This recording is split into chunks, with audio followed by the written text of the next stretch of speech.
manusia yang paling dicari keberadaannya oleh para fans timnas yang waras. Tuh yang ngedajak. Ahmed Alkaf Bung Tobel dikabarkan akan diajak. dipanggil oleh AFC. Gak cuma dia doang yang dipanggil. Beberapa wasit seperti Muhammad Nasmi dari Malaysia dan Abdullah Al-Jamali dari Kuwait akan dipanggil oleh AFC terkait dengan manipulasi dan juga sanksi yang serius, boy.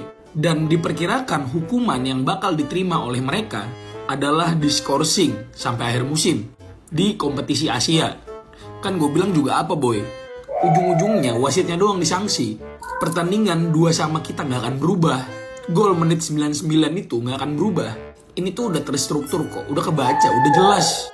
Ya udahlah, biar aja, kita ikhlasin aja, boy. Gue denger kabar katanya Pak Ketum itu minta nanti laga Indonesia lawan Bahrain di Indonesia, wasitnya dia lagi katanya. Gue sih yakin gak bakal mau sih AFC nurutin itu ya. Orang penunjukan wasit ini juga dari AFC juga kok. Dan kita tahu AFC isinya orang kayak gimana semua. Mafioso. Ya mau gimana juga, nasi udah jadi bubur, boy. Kita terima aja hasilnya. Ya selamat datang di sepak bola ya buat kalian para orang-orang yang baru ngikutin bola. Ya inilah sepak bola, boy. Gak sebersih yang lu bayangin. Sampai sini, boy. Jangan lupa di follow untuk update timnas selanjutnya. Bye.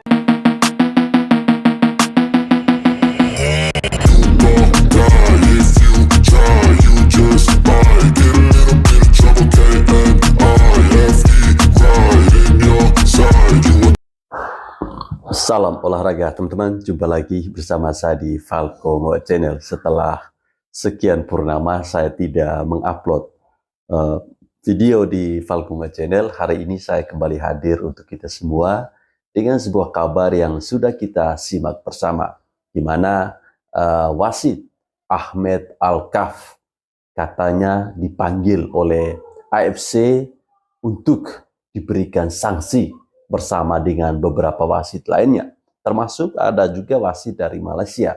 Ya, pemberian sanksi kepada wasit yang memimpin laga antara Indonesia dengan Bahrain, ini tentu secara tidak langsung AFC mengakui bahwa kepemimpinan wasit itu salah, tidak benar terkait dengan keputusan-keputusan yang mereka lakukan tentang extra time, perpanjangan waktu yang seharusnya hanya 6 menit dibuat sampai hampir 10 menit.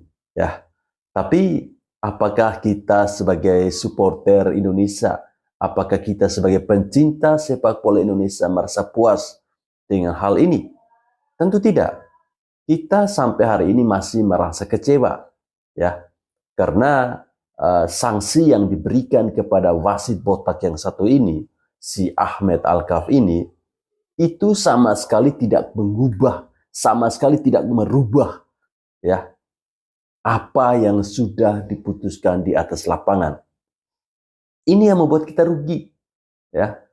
Artinya benar apa yang dikatakan oleh abang kita ini, bahwa ya tahu sendiri AFC mungkin mereka sengaja membuat persekongkolan seperti ini agar tim-tim dari Asia Tenggara ini tidak bisa lolos ke Piala Dunia. Tahulah, AFC ini kan presidennya orang mana? Orang Bahrain sendiri.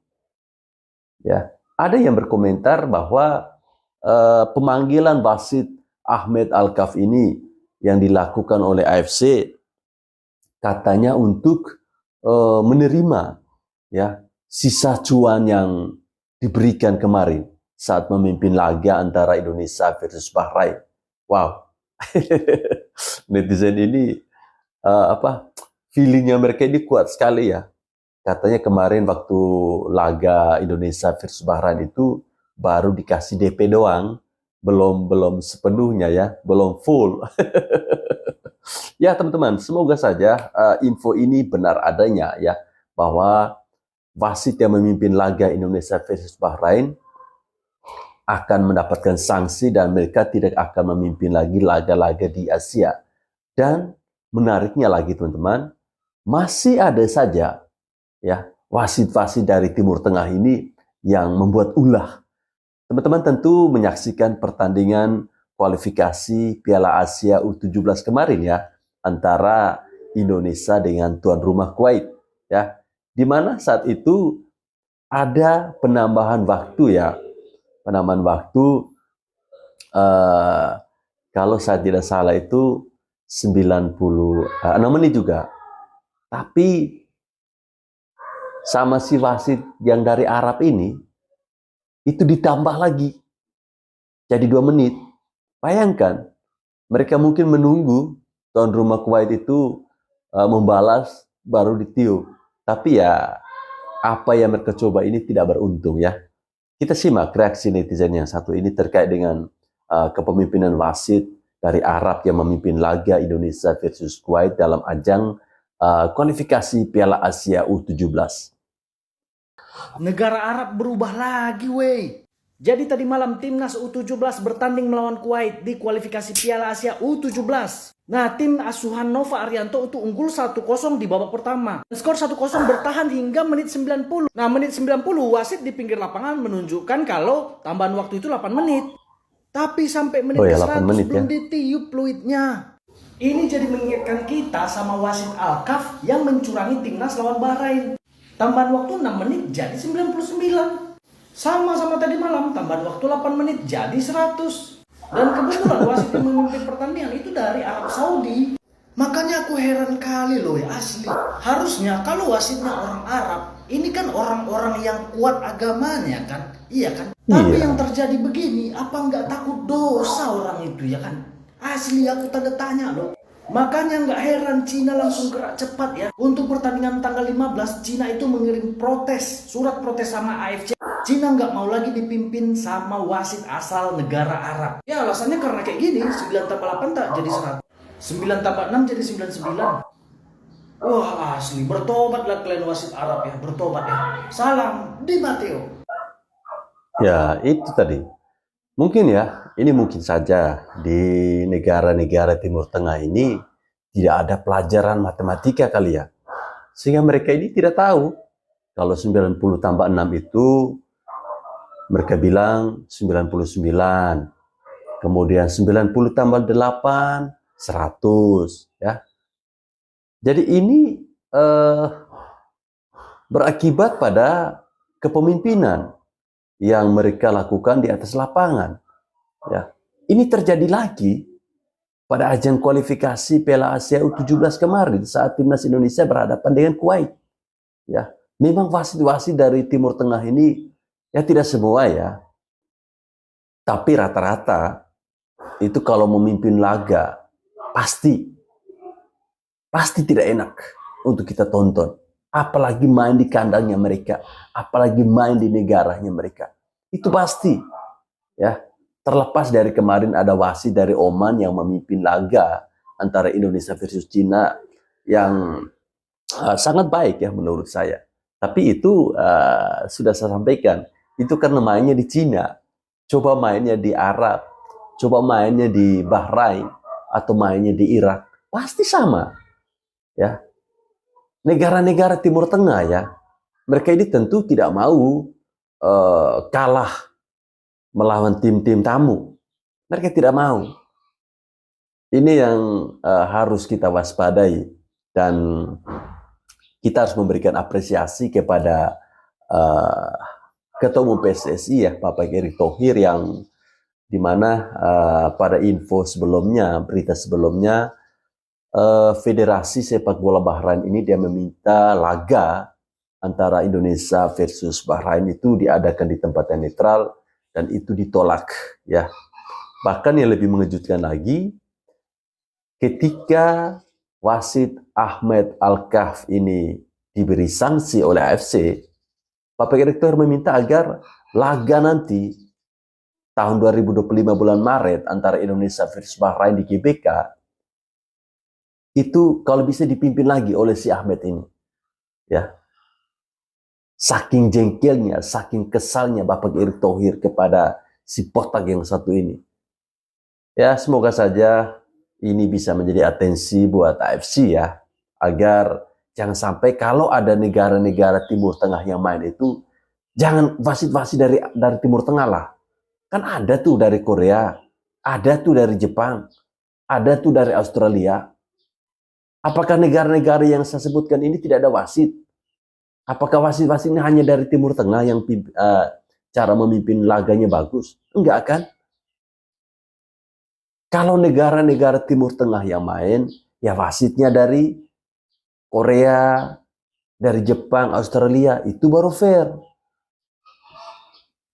Tapi hanya satu gol dalam begitu banyak match ya, it's not worth it gitu. Itu kualitasnya kalau gue bilang ya so-so semua lah. Mau Ragnar masuk ke dalam, ke tengah, kan ujung-ujungnya kembali lagi sebagai penyerang.